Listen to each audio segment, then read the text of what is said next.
As fotos não são fascinantes? As gravações congelam um momento passageiro por toda a eternidade e nos dão uma visão autêntica dos dias que já se foram. Todos nós provavelmente nos perdemos em fotos antigas em algum momento e nos deixamos mergulhar em lembranças melancólicas e ainda com um bom sentimento em nossos corações.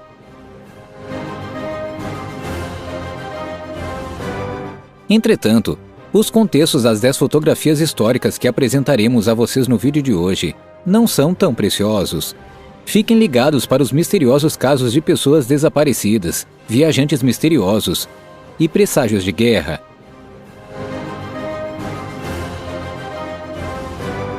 Antes de começarmos, não se esqueça de apertar o botão de gostei e tocar o sino de notificação para mais ótimos vídeos. Além disso, fique por perto até o final para ver uma foto que é igualmente assustadora e uma parte importante da história. Johnny Gosch. A fim de complementar seu dinheiro, o então garoto de 12 anos Johnny Gosch, como muitos de seus contemporâneos, entregava regularmente jornais. Também em 5 de setembro de 1982, o garoto montou em sua bicicleta para trazer as últimas manchetes para as pessoas de seu bairro, mas esse foi o último dia em que Johnny foi visto. Testemunhas oculares relataram mais tarde que alguém tinha forçado o garoto a entrar em um carro azul e o levou contra sua vontade. Foi esta notícia que lançou um dos mistérios mais estranhos dessa época. O desaparecimento de Johnny Gosch nunca foi explicado oficialmente. No entanto, causou um alvoroço quando afirmou que seu filho, agora adulto, a visitou em 1997. Johnny supostamente disse na companhia de um homem desconhecido que ele foi sequestrado na época e se tornou vítima de um grupo de pedófilos. Embora tenha conseguido escapar um dia, ele nunca mais voltou para casa por medo de ser sequestrado novamente. O pai de Johnny, que se divorciou de Noreen em 1993, disse que não sabia se tal visita realmente ocorreu. Então, em 2006, algo muito misterioso aconteceu novamente. Noreen encontrou algumas fotos na porta de sua casa, que ela acreditava que mostravam seu filho em cativeiro. Algumas das crianças que poderiam ser vistas nas gravações puderam mais tarde ser designadas para outros casos de pessoas desaparecidas, mas um dos meninos das fotos nunca foi identificado e Noreen ainda insiste que este é seu filho. É incrivelmente lamentável que isso tenha acontecido com essas crianças, e situações como esta continuam a acontecer com crianças pequenas em todo o mundo hoje em dia. Embora seja emocionante saber que a mãe de Johnny pode ter conseguido um pequeno encerramento, isso não muda o passado nem a dor que Johnny deve ter sofrido por todos esses anos. Essas fotografias foram uma grande ajuda para auxiliar outras famílias a encontrar o encerramento também. No entanto, não apaga os terríveis feitos que foram feitos. Tripulação do Challenger. Quando olhamos os rostos da tripulação do Challenger, vemos 7 indivíduos que mal podem esperar para partir para as gigantescas áreas do espaço sideral, a bordo do ônibus espacial que lhe dá seu nome. Mas tragicamente, tudo ia ser muito diferente. Em 28 de janeiro de 1986, o ônibus espacial deixou o solo e se partiu apenas 73 segundos depois, a uma altitude de 15 quilômetros. Todos os 7 tripulantes pereceram durante a tragédia. A falha de um ou mais anéis de vedação foi determinada como sendo a causa do acidente. Este evento logo entraria para a história como uma das mais dramáticas e catastróficas perdas de vidas humanas já testemunhadas. O evento foi transmitido em estações de televisão ao redor do mundo, enquanto os astronautas se preparavam para seu lançamento.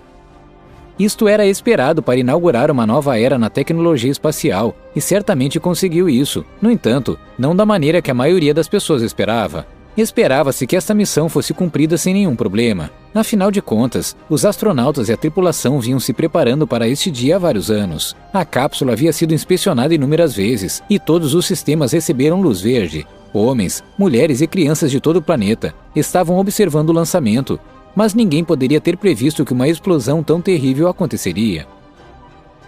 Embora toda a situação seja incrivelmente infeliz, ela ajudou a conscientizar sobre as características adicionais de segurança e as medidas de inspeção que precisavam ser implementadas para projetos futuros. Infelizmente, ela lançou toda a NASA para as sombras quando o povo americano começou a perder a esperança no programa espacial. Em pouco tempo, os cortes no orçamento começaram a pesar muito sobre a tripulação e os engenheiros, e muitas pessoas pensaram que este poderia ser o fim do programa espacial americano. Nos anos seguintes a este desastre, a NASA conseguiu se reerguer de volta e ganhar mais confiança no olhar do público.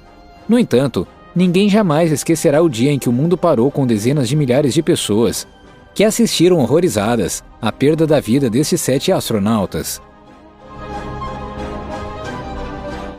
Homem de Couro. No século XIX, um sem-teto continuou andando de um lado para o outro, entre os rios Connecticut e Hudson. O enigmático andarilho logo seria apelidado pelo resto da população de o Homem de Couro. Em detalhes, o homem sempre fazia uma rota circular de 580 quilômetros, que ele completava a cada 34 dias. Durante sua viagem pelas terras, ele dormia em cavernas e parava em várias cidades ao longo do caminho para abastecer-se de mantimentos. Mas quem era a pessoa misteriosa que viajava constantemente? O Homem Misterioso ganhou seu apelido por causa de suas roupas. O Homem de Couro sempre usava um pesado traje de couro feito à mão, que tinha sido costurado com restos de botas velhas. Ele provavelmente veio da França ou do Canadá, mas sua verdadeira origem ainda hoje é incerta. Um artigo de jornal de 1870 afirmava que o estranho mal falava e se comunicava mais com gestos e sons incomuns. Inicialmente visto de forma crítica, a aceitação do misterioso andarilho logo cresceu entre o resto da população. Por exemplo, os residentes de Connecticut sabiam rapidamente quando esperar que o Homem de Couro chegasse e preparavam alguma comida para ele. As instituições do Estado não eram tão solidárias. O Homem de Couro foi forçado a um hospital psiquiátrico em 1888. Os médicos que o tratavam chegaram então à conclusão de que ele sofria de um distúrbio mental. Livre novamente, o homem continuou seu caminho sem se deter. Ele acabou morrendo em uma de suas cavernas por causa de um câncer oral causado pelo seu pesado uso de tabaco. Puro ódio. Em 1933, o fotógrafo Alfred Eisenstadt conseguiu tirar uma das fotografias mais opressivas e, ao mesmo tempo, mais comoventes do século XX. A foto que mostra Joseph Goebbels durante uma conferência da Liga das Nações, olhando para a câmera com o rosto distorcido de ódio, é algo como uma imagem capturada de um dos capítulos mais sombrios da história da humanidade. De acordo com a história em torno dessa foto, a princípio, o ministro da propaganda do Reich e um nacional-socialista comprometido ainda era amigável e de bom humor, mas quando ele descobriu que o homem por trás da câmera era um judeu, seu humor alegre se transformou em puro ódio. Felizmente, esse tipo de comportamento não é mais tolerado. Entretanto, temos que ter em mente que o mundo era um lugar muito diferente naquela época. Portanto, ver uma mudança de humor tão dramática não teria sido terrivelmente incomum na época. Esta imagem entrou para a história como uma das fotos históricas mais influentes já tiradas. Ela não apenas mostra uma imagem tirada de um período de tempo drasticamente diferente, mas também mostra um momento na história humana em que a própria moralidade da vida humana estava em um lugar muito diferente. Um lugar mais sombrio, você pode acrescentar. Albina Mali-Hocevar. Nascida na Iugoslávia em 1925, Albina Mali-Hocevar entrou voluntariamente para o Exército da Libertação Nacional aos 16 anos de idade. O objetivo deste movimento de resistência era romper a Wehrmacht invasora, e as habilidades de Albina provaram ser inestimáveis no processo. Primeiro ela foi empregada como mensageira, e depois serviu brevemente na frente de batalha, e finalmente trabalhou como enfermeira. Durante a luta feroz, Albina sofreu múltiplos ferimentos, incluindo cicatrizes graves em seu rosto e a perda de um olho. A foto, que mostra a jovem desfigurada, mas inabalável, logo se tornou um símbolo icônico da resistência nacional. Após o fim da guerra, Albina tornou-se um membro proeminente do governo. Ela morreu em 24 de janeiro de 2001. Hindenburg. Com um comprimento de 245 metros, uma velocidade de até 120 km por hora e numerosos quartos confortáveis, o Hindenburg foi um dos dirigíveis mais avançados e luxuosos de sua época. A principal tarefa do imponente Zeppelin era o serviço transatlântico, com viagens de ida e volta, principalmente entre Frankfurt, Rio de Janeiro e Luckhurst, perto de Nova York. Finalmente, em 6 de maio de 1937, aconteceu a terrível catástrofe que ainda associamos ao Hindenburg, o acidente de Luckhurst. Quando o Zeppelin pousou por volta das 18h25, horário local, um forte incêndio de hidrogênio germinou repentinamente na parte de trás do dirigível, que se espalhou rapidamente e finalmente fez com que todo o Hindenburg explodisse em chamas. Das 97 pessoas que estavam a bordo na época, 35 não sobreviveram ao acidente. As vítimas sucumbiram às suas graves queimaduras ou morreram depois de pular para fora do Hindenburg, em meio ao pânico. Este foi um dos primeiros desastres televisivos do mundo, com um comentarista gritando a infame frase: "Ah, a humanidade! Nos dias que se seguiram a este desastre, o mundo cresceu e aprendeu muito. Entretanto, na época do incidente, ninguém poderia ter imaginado um resultado pior. Tantas vidas foram perdidas sem sentido. Mas felizmente, outro desastre como este nunca mais ocorreria. Pelo menos, não em tal capacidade pública." George Mallory e Andrew Irvine. Em 1924, Andrew Irvine e George Mallory se propuseram a fazer algo que nunca ninguém havia feito antes: conquistar o Monte Everest. Este não era apenas o projeto de dois jovens ambiciosos, mas um projeto de interesse nacional. Foi assim que, na manhã de 8 de junho de 1924, Mallory e Irvine, sob a pressão das expectativas da população britânica, partiram para o cume, mesmo que as condições climáticas não fossem as ideais.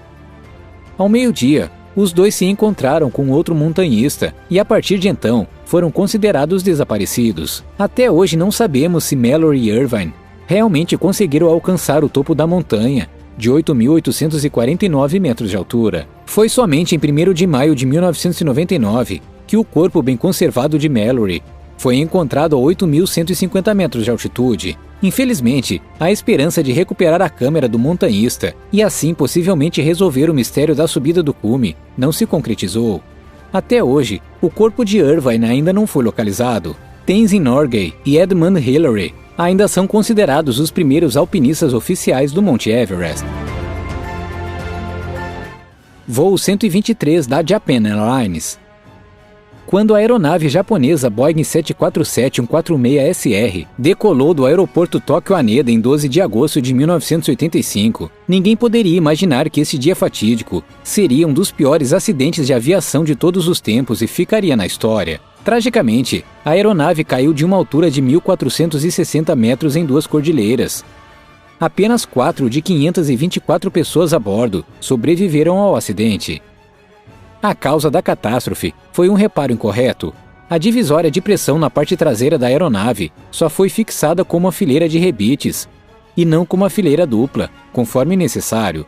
As medidas de resgate idealizadas também se assemelhavam a um triste drama. No início, os responsáveis recusaram a ajuda dos fuzileiros navais americanos ali posicionados, mesmo tendo descoberto o acidente apenas 20 minutos depois. Quando os trabalhadores japoneses do resgate chegaram ao local do acidente à noite, infelizmente não conseguiram localizar nenhum sobrevivente, razão pela qual voaram de volta para suas acomodações e só retornaram na manhã seguinte. Durante estas horas, muitos passageiros que poderiam ser salvos morreram de hipotermia ou de ferimentos. Joseph Avery.